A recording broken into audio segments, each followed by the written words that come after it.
Good morning, Bulldog Nation. This is Matt Teagarden again. This is the interview I've been hyping. We have a special guest today. Dr. Jason Glass, the Superintendent of Jefferson County Public Schools, is going to talk to us.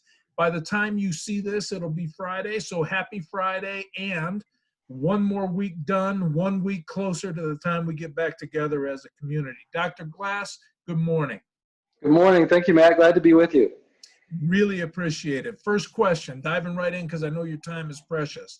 Dr. Glass, you got 3 floors on an elevator to explain to somebody your role as superintendent of our school district. Have at it. The superintendent's role is the chief executive officer for the organization. And in Jeffco's case, we serve 85,000 kids in about 165 buildings with 14,000 employees. And so I'm the CEO for that organization. Our main purpose is instruction and learning.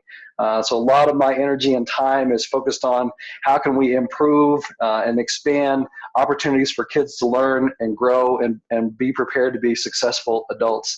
But there are also elements to the job that are operational in nature. We operate more restaurants. We run more buses than anybody in the county. We have more square feet to manage than anybody in the county in terms of our buildings. We have the largest budget of any organization in Jefferson County. And so there are fiscal management and facilities and operational management that comes with it. Then I would say the third part of my job is community outreach, politics, and serving as in that leadership role in the community, getting the communities thinking about what has to be done and then leading them through what steps we have to take to meet our problems. That's an amazing challenge, Dr. Glass. And as an employee, I think you're doing a heck of a job. Here's a question that I have for you next, and it relates to what you just said. That's your broad job. That's your challenge on a day-to-day basis. How has the coronavirus challenge shifted or impacted the main focus or thrust of your work? Well, we remain focused on keeping teaching and learning going, which I want to commend everybody that works for Jeffco Public Schools and our students and our parents and our community for meeting that challenge robustly and positively. I couldn't be more proud of the way that we've taken this challenge on. Initially, we've kind of going through 3 phases. There was the immediate response, which was how do we get devices out to students? How do we make sure people have access? How do we make that connection with that student? And then create an environment where the learning can keep going. So that was our immediate response. And all of the things that we had built process and procedure and thinking around about how school operates looks different. And so there was a flurry of decisions and tough calls and exceptions we had to think through about how do we keep learning going when we can't come in contact with each other. Education is a congregational activity, right? You bring people together and learn together. And so that fundamental premise in education is shaken in this remote learning environment. So that's been the immediate challenge. How do we keep learning going? We've now moved into what we're calling a stabilized response. Processes, practices, policies, procedures, things are becoming more normal. People understand more what my day is and what I need to do every day. So there's a sense of normalcy that's sort of setting in. Not that we like this or that we want this to continue forever. None of us do. But it's starting to make sense. We move from sort of chaos into order now. And then we'll have a long range response. That's thinking about through the summer and then into next school year. What does that look like? We have to start planning on budgetary shocks that are coming because of the recession that COVID has caused and how that might impact our schools. What do we have to change in terms of what money we have and where we're spending it? We also are thinking about what happens if this virus is still present and is likely to still be present in our community then, and what might reopening school look like, or what if we have outbreaks at schools? How do we handle that? And so that's the long range planning that we're doing right now.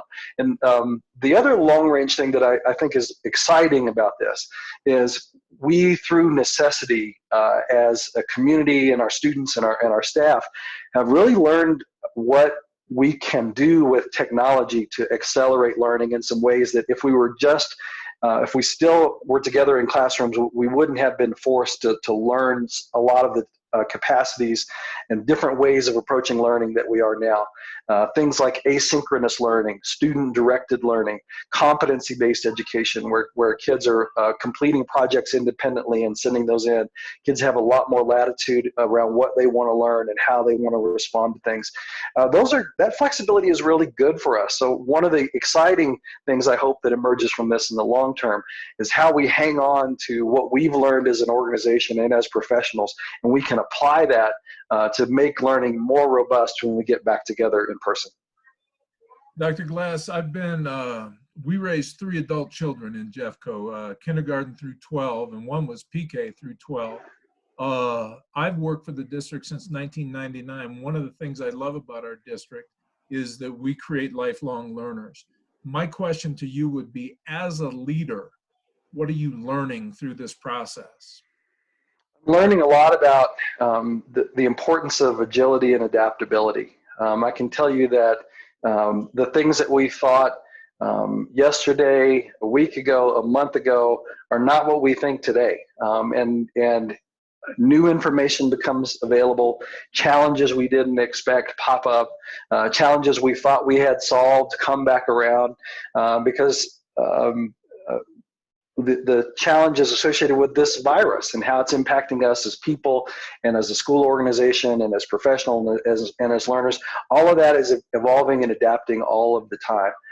So what I've learned is, as a leader, you have to be firm on some values and principles, and you have to also be flexible to changing conditions. So it's this yin yang, this balance of adhering to some strong values and at the same time being able to apply some flexibility where it's needed. I love that, Dr. Glass, standing strong on principles and values in a fluid situation that requires flexibility and adaptability.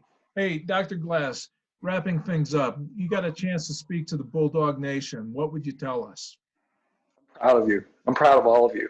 I am overwhelmed every day at the way that our community and everyone has responded to this challenge. None of us would have asked for this, but we're really seeing the best in people come out because of this challenge. And I'm just so proud of everyone. That's the only thing that I need to say, and it comes from the heart, and I mean it. Hey, Dr. Glass, Arvada High School has been around since 1900. We've been through good times, bad times, and we'll get through this time. Thank you so much for your leadership. Thank you for your time. The people who subscribe to this Facebook page get sick of hearing this, but this is where we wrap it up every time. Stay strong, stay calm, stay kind, and no Bulldog stands alone. Dr. Glass, thank you so much. Thank you, Matt. Go Bulldogs. Go Bulldogs.